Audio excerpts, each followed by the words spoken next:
দেবযানী দেবী তার এক ছেলে এবং এক মেয়েকে নিয়ে আসানসোল নামক শহরে বাস করতেন। দেবযানী দেবীর ছেলে পার্থ পদ্মা নামের একটি মেয়েকে বিয়ে করেছিল। পদ্মা ছিল অত্যন্ত ভালো মনের একটি মেয়ে। দেবযানী দেবীর মেয়ে ছিল অত্যন্ত পেটুক স্বভাবের একটি মেয়ে। তার সবসময় খিদে পেত এবং তার সমস্ত খাবার জোগান দেওয়ার দায়িত্ব ছিল পদ্মার ওপর। এরকমই একদিন, বৌদি, কত বেলা হয়ে গেল, ব্রেকফাস্টটা দাও। সেই কখন তুমি চা বিস্কুট আর অমলেট দিয়ে গেছো, প্রায় আধ ঘন্টা হয়ে গেল, এখনো পর্যন্ত আমাকে কোনো খাবার দিলে না। তুমি কি আমাকে না খাইয়ে রোগা করে দিতে চাও নাকি? দেখো, আমার চেহারা এমনিতেই রোগা।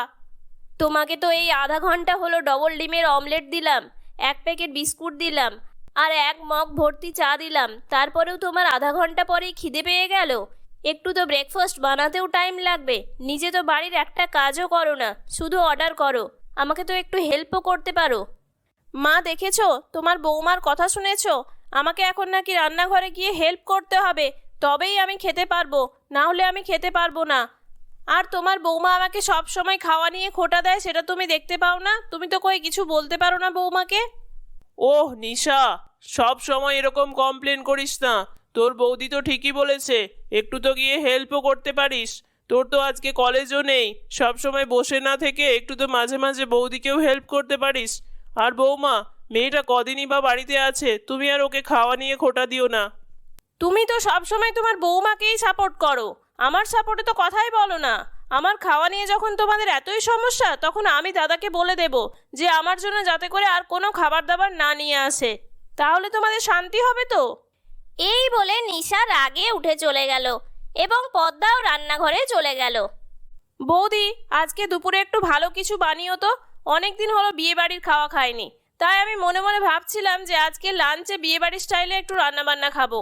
এই ধরো, যেমন সামনের পাতে একটু কড়াইশুঁটির কচুরি, তার সঙ্গে একটু আলুর দম করবে, তারপর একটু ফ্রায়েড রাইস আর কষা মাংস, তারপর একটু সাদা ভাতের সঙ্গে নবরত্ন ডাল আর ঝুরঝুরে আলু ভাজা, আর বেগুনি করতে ভুলো না যেন। তার সঙ্গে ফ্রুট চাটনি বানাবে আর পাঁপড়, আর দই মিষ্টিটা না হয় দাদা নিয়ে আসবে। আমি দাদাকে ফোন করে বলে দিচ্ছি। তোমার কি মাথা টাথা খারাপ হয়ে গেছে নাকি? বাইরে কি পরিমাণে গরম তুমি জানো? এই এত রান্না আমি করতে পারবো না, আমার তো রাত্রি হয়ে যাবে এত রান্না করতে করতে। তার থেকে বরং তুমি কোনো থালি অর্ডার করে নাও, এগুলো সব কিছুই তুমি থালিতে পেয়ে যাবে। মা, দেখেছো আমি এমন কি দাবি করেছি বলো তো? অনেকদিন বিয়েবাড়ির স্টাইলে আমি খাবার দাবার খাইনি, তাই আমি তোমার বৌমার কাছে একটু আবদার করেছি যে আমাকে একটু বিয়েবাড়ির স্টাইলে খাবার বানিয়ে দাও। ও তো আমারও বৌদি নাকি, আমি তো একটু আবদার করতেও পারি। আমি তো ওর একমাত্র ননদ। তোমার বৌমা সেটাও বানিয়ে দেবো না বলছে, এখন কি করি বলো তো? আর ওই বাইরে থেকে থালি অর্ডার দিয়ে খেতে আমার ইচ্ছে করে না। তা ইচ্ছে করবে কেন? বাইরের থালিতে তো আর গান্ডে ফিন্ডে গিলতে পারবে না, তাই এসেছে আমার মাথা খেতে। সেই যেদিন থেকে বিয়ে করে এসেছি বাড়িতে, সেদিন থেকে একটুও শান্তি নেই। বৌমা, কি এত ভাবছো? যাও না, খাবারটা বানিয়ে দাও না। মেয়েটা কতদিন পরে একটু বায়না করছে, ও কদিনই বা থাকবে এই বাড়িতে? তারপর তো তুমি তোমার মতন করেই থাকবে। যাও, মেয়েটা যখন খেতে চাইছে বানিয়ে দাও। পদ্মা গজগজ করতে করতে রান্নাঘরে চলে গেল এবং সে তার ননদের পছন্দ মতো সমস্ত রকমের রান্না করলো। কড়াইশুঁটির কচুরি, আলুর দম, ফ্রায়েড রাইস, সাদা ভাত, মাটন কষা, নবরত্ন ডাল, চাটনি, পাঁপড় এবং দই মিষ্টিটা পার্থ নিয়ে এসেছিল। খাবার টেবিলে বসে নিশার খাওয়া দেখে সবাই প্রায় একদম অবাক হয়ে গেল। প্রায় 1 কিলো মাটন নিশা একলাই শেষ করে দিল। তাছাড়াও ফ্রাইড রাইস, 10টা কড়াইশুঁটির কচুরি, 2 বাটি আলুর দম, তাছাড়া 20টা রসগোল্লা, এমনকি 1 বাটি চাটনি, 20টা পাঁপড়, প্রায় 1 কিলো দই সব খেয়ে ফেললো সে একলাই। তারপর নিশা বলল, ও কি ভালো খেলাম বৌদি, থ্যাংক ইউ। তুমি এত ভালো অ্যারেঞ্জমেন্ট করেছিলে যে আমি সব খেয়ে ফেললাম। তোমাদের বোধহয় একটু কম পড়ে গেল। ঠিক আছে, আমি একটু রেস্ট করতে যাচ্ছি, তোমরা একটু কুলিয়ে গুছিয়ে খেয়ে নাও আর কি। এই বলে নিশা নিজের ঘরে চলে গেল এবং পদ্মা এইসব দেখে শুনে অবাক হয়ে গেল এবং পদ্মা বলল, এত রান্না করেও আমরা কিছুই খেতে পেলাম না। আমি তো না হয় কম খাই, একটু ডাল ভাত হলেই হবে। তোমরা কি খাবে তোমরা দেখে নাও, আমার আর ভালো লাগে না, আমি পাগল হয়ে যাব এবার। এত সব খাবার দাবার পরে বিকেলবেলা নিশা যখন ঘুম থেকে উঠল, তখন সে তার দাদাকে বলল, এই দাদা, যা না রে, একটু ভানু কাকুর দোকান থেকে গরম গরম ভেজিটেবিল চপ নিয়ে আয়, আর সঙ্গে 2-3টে ডিমের চপও নিস। খুব খেতে ইচ্ছে করছে রে, যা না একটু। ঠিক আছে দাঁড়া, আমি এক্ষুনি নিয়ে আসছি। ভানু কাকু এমনিতে চপগুলো খুব ভালোই বানায়, আমারও খুব ভালো লাগে। তাহলে সবাই মিলে একসাথে বসে চপ মুড়ি খাওয়া যাবে। এই বলে নিশার দাদা চপ নিতে ভানু কাকুর দোকানে চলে যায় এবং কিছুক্ষণ পর সে চপ নিয়ে ফিরে আসে। পদ্মা, তুমি একটু গরম গরম চা করে নিয়ে এসো, আর একটু বাটি করে মুড়ি নিয়ে এসো। আজ আমরা সবাই মিলে মুড়ি, চপ আর চা খাবো। অনেকদিন চপ মুড়ি খেতে খেতে আড্ডা দেওয়া হয়নি। আজকে একটু বেশি করেই চপ নিয়ে এসেছি সবার জন্য। কই কই দেখি দেখি দাদা, কতগুলো চপ নিয়ে এসেছিস? ও বাবা, এ তো মাত্র 12টা চপ নিয়ে এসেছিস। এই 12টা চপ তো আমি একলাই খেয়ে ফেলবো। হ্যাঁ, সবার জন্য একটা করে টমেটো চপ, একটা করে ভেজিটেবিল চপ আর একটা করে ডিমের চপ নিয়ে এসেছি। মোট 3টে করে সবার জন্য। 3টে চপ অনেক, এই গরমে এত চপ খাওয়া ভালো না। তাই তো আমি আনলাম না বেশি করে। আর তাছাড়া এগুলো তো বাইরের তেলে ভাজা, তাই বেশি খাস না। মা, দেখেছো, প্রথমে তোমার বৌমা খোঁটা দিত আমাকে খাবার নিয়ে, এখন তোমার ছেলেও শুরু করেছে। আজ বাবা থাকলে এরকম হতো না। বাবা ঠিক আমাকে সমস্ত কিছু খাবার খাইয়ে দিত। ঠিক আছে, যাও তোমরাই খাও, আমি খাবো না। নিশা, ঠিকই তো বলেছে তোমার দাদা, এই গরমে বেশি চপ খাওয়া ভালো না। আর তাছাড়া তুমি যদি এত চপ খাও তাহলে তো তুমি অসুস্থ হয়ে পড়বে। আর তাছাড়া তুমি দুপুরে যথেষ্ট খাবার খেয়েছো। বৌমা, তোরা দুজন কি শুরু করেছিস বলতো? মেয়েটাকে একটু শান্তি করে খেতেও দিবি না নাকি? যা, আমার ভাগের চপটা আমার মেয়ে খাবে। আমার মেয়েকে দিয়ে দিচ্ছি, তাহলে তোদের শান্তি তো। আমি তো ওর ভালো চাই বলেই বলেছিলাম মা। ঠিক আছে, আপনার যদি এতই আপত্তি থাকে তাহলে আমি আর ওর ব্যাপারে কিচ্ছু কথা বলবো না। ও যা ইচ্ছে খাক, আমার কিচ্ছু দেখার দরকার নেই। তারপর যখন শরীর খারাপ হবে তখন যেন আমাকে বলতে আসবেন না। এই বলে পদ্মা রান্নাঘরে চা করতে চলে গেল এবং সমস্ত ভেজিটেবিল চপ, ডিমের চপ, টমেটো চপ এগুলো নিশা বসে বসে খেলো। এরকমভাবে নিশার খাওয়া রোজ দিন বেড়েই চলতে থাকে। দেখতে দেখতে অনেকগুলো দিন কেটে যায়। তারপর তাদের একটি বিয়ে বাড়ি থেকে নেমন্ত্রণ আসে। মা, তাড়াতাড়ি বেরো। দাদা বৌদিকে বলো তাড়াতাড়ি রেডি হতে। আমি কিন্তু ফার্স্ট ব্যাচেই বসবো, নইলে বিয়ে বাড়ি খাওয়ার কোনো মজাই নেই। এই বলে তারা সকলে মিলে বিয়ে বাড়িতে চলে গেল এবং সেখানে নিশা প্রচুর পরিমাণে খাবার খেলো। যত খাবার আসছিল কোনো খাবারেই সে না করছিল না, সমস্ত খাবার সে খেয়ে যাচ্ছিল। পদ্মা কিছুই বলছিল না। নিশার মা একটু আধটু বারণ করলেও নিশা কিন্তু কোনো কথাই শুনছিল না। না শুনেই সে সমস্ত খাবার খেয়ে যাচ্ছিল। তারপর তারা সমস্ত খাবার খেয়ে দিয়ে বাড়ি ফিরে এলো। রাতে নিশার প্রচণ্ড পরিমাণে পেটে ব্যথা শুরু হয়। সে যন্ত্রণায় চিৎকার করতে থাকে। ও বাবারে, মরে গেলাম, পেটে ব্যথায় মরে গেলাম। কে কোথায় আছো? আমাকে বাঁচাও, বৌদি, দাদা, মা। নিশার মা ভয় পেয়ে গিয়ে ছেলে বৌমাকে ডাকতে থাকে এবং তারা সবাই মিলে নিশাকে হসপিটালে নিয়ে যায়। ডক্টর নিশাকে বলে, এতটা খাবার খাওয়া কখনোই শরীরের পক্ষে উপযুক্ত নয়। ওনার এই অতিরিক্ত খাবার খাওয়ার ফলে হজমগত সমস্যা হয়েছে। খাবার খাবেন, কিন্তু পরিমিত পরিমাণে। অতিরিক্ত খাবার আমাদের শরীরের জন্য উপযুক্ত নয়। তাই আমি একটা ডায়েট চার্ট বলে দিচ্ছি, সেই অনুযায়ী ওনাকে খাবার খেতে হবে। তারপর 1 মাস পর আমাকে চেক আপ করিয়ে যাবেন। এই বলে ডক্টর একটি ডায়েট চার্ট করে দেয়। তারপর পদ্মা বলে, দেখলেন তো মা, এই জন্যই আমি ওকে খাবার খেতে বারণ করতাম অতিরিক্ত পরিমাণে।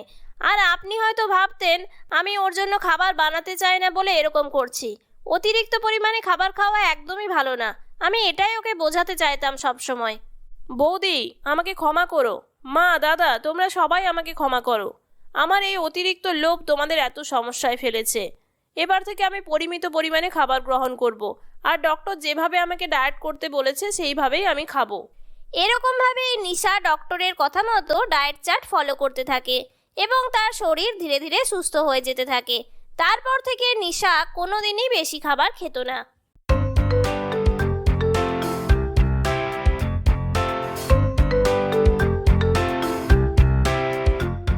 মা, আসুন, খেয়ে নেবেন, আসুন। আমার সমস্ত রান্নাবান্না হয়ে গেছে, আপনি খেয়ে নিন। আপনাকে আমি খাবারটা বেড়ে দিই, তারপর না হয় আমি খেতে বসবো।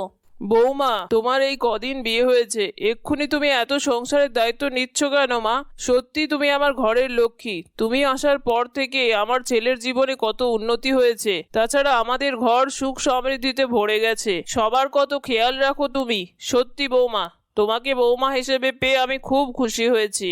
কমলা এবং নীলেশের বিয়ে হয়েছিল মাত্র 1 মাস। কমলা ছিল অত্যন্ত শান্ত স্বভাবের একটি মেয়ে। নীলেশ কমলাকে খুব ভালোবাসতো এবং কমলার খুব প্রশংসাও করত। দুজনে মিলে খুব ভালোই সময় কাটাচ্ছিল। কিন্তু কিছুদিন পরে মালবিকা নামক এক মেয়ে নীলেশের অফিসে এলো নীলেশের পিএ হিসেবে। স্যার, আসবো? হ্যাঁ, অবশ্যই আসুন। বলুন, আজকের কি খবর কাজের? সমস্ত আপডেট নিয়ে নিয়েছেন তো সবার কাছ থেকে? হ্যাঁ স্যার, সমস্ত আপডেট নেওয়া হয়ে গেছে। যদি অভয় দেন একটা কথা বলি। হ্যাঁ, বলুন না। আপনি কিন্তু খুব হ্যান্ডসাম। আমি তো প্রথম দেখায় আপনাকে ভালোবেসে ফেলেছি। কি বলছেন আপনি? আমি তো বিবাহিত। এই 1 মাস হলো আমি বিয়ে করেছি। আমার বউ কমলা খুবই গুণবতী। এরকম কথা বলবেন না, নিজের কাজ করুন। Sorry sir, I am really sorry. Okay sir, আমি এবার আসি তাহলে। এরকম ভাবে কিছুদিন কাটতে থাকে। মালবিকা এক প্রকারের নীলেশের পিছনে পড়ে থাকে। নীলেশ কিছুদিন এড়িয়ে চললেও ধীরে ধীরে নীলেশের মধ্যেও পরিবর্তন লক্ষ্য করা যায়। এরকমই একদিন হঠাৎ করে নীলেশের শরীর খারাপ হলো। অফিসে সবার ছুটি হয়ে গিয়েছিল, শুধু মালবিকাই অফিসে ছিল। কি হলো স্যার, শরীর খারাপ লাগছে? আমি ডক্টর ডেকে নিয়ে আসবো? না না, ডক্টর ডাকার দরকার নেই, আমি ঠিক হয়ে যাব। আসলে সারাদিন খুব প্রেশার গেছে তো, তাই প্রেশারটা আপ ডাউন করছে। তুমি বরং ড্রয়ার থেকে যে ওষুধটা আছে ওষুধটা আমাকে দাও, আমি খেলেই সুস্থ হয়ে যাব। মালবিকা স্যারের কথা মতো তাকে ওষুধ খাওয়ায় এবং কিছুক্ষণ পর নীলেশ সুস্থ হয়ে ওঠে। তারপর নীলেশ মালবিকাকে বলে, থ্যাংক ইউ সো মাচ। তুমি ছিলে বলে আমি এই যাত্রায় বেঁচে গেলাম। আরেকটা উপকার তোমাকে আমার করতে হবে, আমাকে আমার বাড়িতে একটু পৌঁছে দিয়ে আসতে হবে। কি করবে তো?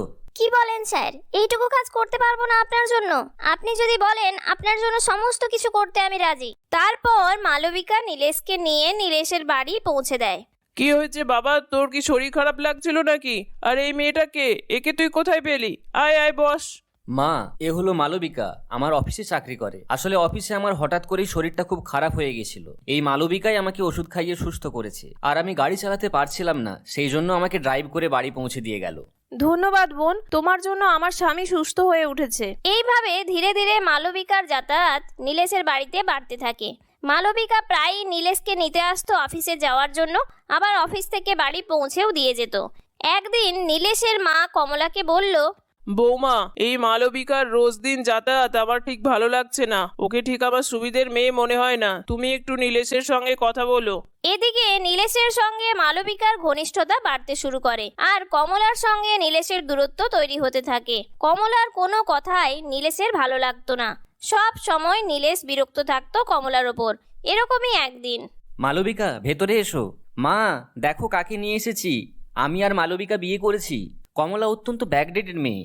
কমলার সঙ্গে গোটা জীবন কাটানো আমার পক্ষে অসম্ভব। তাছাড়া আমি কমলার সঙ্গে সেরকম একটা অ্যাডজাস্টও করতে পারছি না। মালবিকা অত্যন্ত মডার্ন মেয়ে, সমস্ত কিছু জানে। বিয়ে করেছিস মানে? বিয়েটা কি কোনো ছেলে খেলা নাকি? এই তো কদিন আগে কমলার সঙ্গে তোর বিয়ে হলো, আর এর মধ্যে তুই আবার মালবিকাকে বিয়ে করে নিয়ে এসেছিস। এই মালবিকাকে দেখে কিন্তু আমার একদম সুবিধের মেয়ে বলে মনে হয়নি। ও অত্যন্ত চালাক, দেখবি তোকে একদিন ঠিক ফাঁসিয়ে দেবে। যে মেয়ে তোর বিয়ে হয়ে যাওয়া সত্ত্বেও তোকে বিয়ে করে, সে জানবি তোকে ভালোবেসে বিয়ে করেনি, কোনো মতলব নিশ্চয়ই আছে। আপনি এসব কি বলছেন শাশুড়ি মা? আমার আবার কিসের মতলব? আমি তো আপনার ছেলেকে ভালোবেসেই বিয়ে করেছি। আর তাছাড়া আপনার বৌমা কমলার সঙ্গে আপনার ছেলের কখনোই মিল হতো না, কেননা আপনার ছেলে মডার্ন চিন্তাধারার মানুষ। আর আপনার বৌমার দিকে তাকিয়ে দেখেছেন? ব্যাকডেটেড একটা মেয়ে কোথাকার, নিজের স্বামীকে তো ধরেই রাখতে পারলো না। মা, তুমি মালবিকাকে একদম কথা শোনাবে না। আমি ওকে বিয়ে করে বাড়িতে নিয়ে এসেছি, তাই ও আজকে থেকে আমার স্ত্রী। আর কমলার যদি ইচ্ছে হয় কমলা বাড়ি ছেড়ে চলে যেতে পারে, আমার কোনো আপত্তি নেই। কমলা এই সমস্ত কিছুই দেখছিল আর চোখের জল ফেলছিল। আসলে কমলার বাপের বাড়ির অবস্থাও সেরকম একটা ভালো ছিল না যে সে আবার বাপের বাড়িতে গিয়ে উঠবে। তাই কমলা মনে মনে ঠিক করে নেয় যে সে এখানেই থাকবে। মা, আমরা এখন খুব ক্লান্ত, সারাদিন অনেক ছোটাছুটি করতে হয়েছে। আমরা এখন রুমে যাচ্ছি। রুমে যাচ্ছিস মানে? ওই রুমটাতে আমার বৌমা কমলা থাকে, ওটা তো কমলা আর তোর রুম। ওখানে তুই মালবিকাকে নিয়ে একদম ঢুকবি না। কিন্তু শাশুড়ি মা, আমি এখন আপনার ছেলের স্ত্রী। আমাদের রেজিস্ট্রি ম্যারেজ হয়েছে। আপনার ছেলে তো প্রথমে রেজিস্ট্রি ম্যারেজও করেনি, তাই আমি এখন আপনার ছেলের লিগ্যাল ওয়াইফ। তাই আমি আপনার ছেলের সঙ্গে আপনার ছেলের রুমেই থাকবো। কমলা, বরং আপনি অন্য একটা রুম খুলে দিন। আপনাদের তো বাড়িতে রুমের অভাব নেই। আপনাদের কত বড় বাড়ি, আর শুনেছি আপনারা খুব বড় লোকও। দরকার পড়লে কমলাকে একটা অন্য জায়গায় বাড়ি বানিয়ে দিন। নীলেশ, চলো আমরা একটু রেস্ট করি। কমলা, তুমি বরং আমাদের রুমে কিছু খাবার নিয়ে এসো। সকাল থেকে সেরকম একটা কিছু খাওয়া হয়নি। এরকমভাবে মালবিকা আসার পর থেকে কমলার ওপর মালবিকা এবং নীলেশ দুজনে মিলে খুব খারাপ ব্যবহার করতে থাকে। মালবিকা এবং নীলেশ প্রায় দিনই ঘুরতে যেত, আর এদিকে কমলার দিকে নীলেশ ফিরেও তাকাতো না। উপরন্তু কমলার সঙ্গে বাজে ব্যবহার করতো সব সময়। কমলার শাশুড়ি মা সবকিছু দেখেও কিচ্ছু করতে পারতো না। এরকমই একদিন মালবিকা ফোনে কথা বলছিল। আরে ডার্লিং, তুমি কেন পেশেন্স হারাচ্ছ? আমি ঠিক এটাকে রাস্তা থেকে সরিয়ে সমস্ত কিছু লিখিয়ে নিয়ে চলে আসবো তোমার কাছে। আরে এর আগেও তো অনেকগুলো মুরগি ধরেছিলাম এরকম, আমি ঠিক সাকসেসফুল হয়েই ছাড়বো। আর তাছাড়া এই মুরগি তো পুরো বসে চলে এসেছে, জাস্ট কিছুদিনের অপেক্ষা। সমস্ত কিছু লিখিয়ে নিয়ে আমি তোমার কাছে আসছি। তুমি কিন্তু ওই বাংলোটা বুক করে দাও, এবার থেকে আমরা ওই বাংলোতেই থাকবো। এই সমস্ত কথা কমলা বাইরে থেকে শুনে ফেলেছিল এবং ফোনে রেকর্ডিংও করে রেখেছিল, যাতে করে সে সবাইকে প্রুফ দিতে পারে। এরকম ভাবেই কিছুদিন কাটতে লাগলো। কিছুদিন পর মালবিকা কিছু কাগজপত্র নিয়ে নীলেশের কাছে এলো। ডার্লিং, এগুলোতে একটু সাইন করে দাও প্লিজ। আসলে অফিসে তোমাকে দেওয়া হয়নি, আমি ভাবলাম তোমাকে বাড়িতেই সাইন করিয়ে নেব। ও মালবিকা, দাও দাও, কোথায় সাইন করতে হবে দাও, আমি সাইন করে দিচ্ছি। কমলা তখন তাদের ঘরে গেল এবং নীলেশকে বলল, শোনো, কোনো পেপারে সাইন করতে গেলে একটু দেখে সাইন করো। পেপারে কি লেখা আছে সেটা তো অন্তত পড়ে সাইন করো। তুমি এখানে কেন এসেছো? আমাদের দুজনের কথা হচ্ছে, তার মাঝে তুমি কেন ঢুকছো? আমি কিন্তু একদম অ্যালাউ করবো না। যাও, তুমি এখান থেকে চলে যাও। আর তাছাড়া আমি কিসে সাইন করছি আর কিসে না করছি সেটা নিয়ে তুমি কি করবে? আমি কি তোমাকে বলে সাইন করব? যাও, আমাকে একদম ডিস্টার্ব করবে না, যাও এখান থেকে। বাইরে থেকে সমস্ত চিৎকার চেঁচামেচি শুনে নীলেশের মা নীলেশের ঘরে গেল। কি হয়েছে? তুই এত চিৎকার চেঁচামেচি করছিস কেন? বৌমার ওপর এত রাগ করছিস কেন? আমি সমস্ত কিছু বাইরে থেকে শুনছি। বৌমা তো ঠিকই বলেছে, কোনো পেপারে সাইন করতে গেলে আগে তো দেখে সাইন করবি, আগে পড়ে নে। কারোর ওপর এরকম অন্ধবিশ্বাস ভালো না, তারপর আবার এই সমস্ত কালনাগিনী মেয়েদের ওপর। সবার কথায় বিরক্ত হয়ে নীলেশ বলল, ঠিক আছে, তোমরা যখন বলছো তাহলে আমি পেপারটা একবার দেখে নিচ্ছি। আর এই পেপার যদি সত্যি আমার কাজের পেপার হয় তাহলে কিন্তু আমি কাউকে ছেড়ে কথা বলবো না। তারপর নীলেশ কাগজটি ভালোভাবে পড়তে লাগলো এবং পড়ে দেখলো এই সমস্ত কিছুই তার প্রপার্টির পেপার, যেগুলো মালবিকা নিজের নামে লিখিয়ে নিতে চাইছিল। নীলেশ দেখে অবাক হয়ে গেল এবং প্রচন্ড রেগে গেল। মালবিকা, এগুলো কি? এগুলো তো সমস্ত প্রপার্টি পেপার, তুমি কেন এগুলো নিজের নামে করতে চাইছো? আমি তো তোমাকে সমস্ত কিছুই দিয়েছি, তারপরেও তোমার এত লোভ। তোমার মতলবটা কি বলো তো? সোজাসুজি বলো, তা না হলে কিন্তু আমি এখনই পুলিশ ডাকবো। মালবিকা ধরা পড়ে গিয়ে সমস্ত কিছু স্বীকার করতে বাধ্য হলো। না, তুমি প্লিজ পুলিশ ডেকো না, আমি সমস্ত কিছু স্বীকার করে নিচ্ছি। আমি তোমার প্রপার্টির জন্য তোমাকে বিয়ে করেছিলাম। আমি ভেবেছিলাম কিছুদিন পর হয়তো তুমি তোমার প্রপার্টি আমার নামে লিখে দেবে, তাই আমি কিছু করছিলাম না এতদিন ধরে। কিন্তু যখন আমি দেখলাম তুমি আমাকে কিছুই লিখে দিচ্ছ না, তখন আমি এই প্ল্যানটা করি আমার বয়ফ্রেন্ডের সাথে মিলে। এই সমস্ত কিছু শুনে নীলেশের মা বলল, দেখলি তো, আমি প্রথমেই বলেছিলাম যে এটা একটা কালনাগিনী, যখন ছোবল দেবে আর কেউ বাঁচতে পারবি না। আমার কত ভালো বৌমা কমলা, তার জায়গায় তুই এই কালনাগিনীটাকে ঘরে ঢুকিয়েছিলি, বুঝেছিস তো এখন? তারপর কমলা সমস্ত প্রমাণ নীলেশকে দেখালো, যেটা সে ফোনে রেকর্ডিং করে রেখেছিল। এই সমস্ত কিছু শুনে এবং দেখে নীলেশের মাথা খুব গরম হয়ে উঠল এবং নীলেশ তার মায়ের কাছে বলল, মা, কমলা, তোমরা আমাকে ক্ষমা করো প্লিজ। আমি সত্যিই খুব ভুল করে ফেলেছি। আমি কাঁচ আর হীরের মধ্যে তফাৎ বুঝতে পারিনি। কমলা সত্যিই আমার ঘরের লক্ষ্মী, আর অলক্ষ্মী অপয়া মেয়েটা যবে থেকে বাড়িতে এসেছে তবে থেকে আমার ক্ষতি করে চলেছে পেছনে পেছনে। আমি বুঝতেই পারিনি, তাই আমি ভাবছিলাম এতদিন ধরে আমাদের কোম্পানি এত লস করছে কেন। তার মানে মালবিকা, এই সমস্ত কিছু তোমারই কারসাজি? তারপর পুলিশ এসে মালবিকাকে অ্যারেস্ট করে নিয়ে চলে গেল এবং কমলা, নীলেশ ও নীলেশের মা সুখে শান্তিতে বাস করতে শুরু করলো। বন্ধুরা, আমাদের গল্পটি তোমাদের কেমন লাগলো কমেন্ট করে অবশ্যই জানিও। যদি ভালো লাগে তাহলে একটু লাইক করো। চ্যানেলটির ভিডিওগুলিকে ভালো লাগলে চ্যানেলটিকে সাবস্ক্রাইব করে পাশে থাকার অনুরোধ রইল। ধন্যবাদ।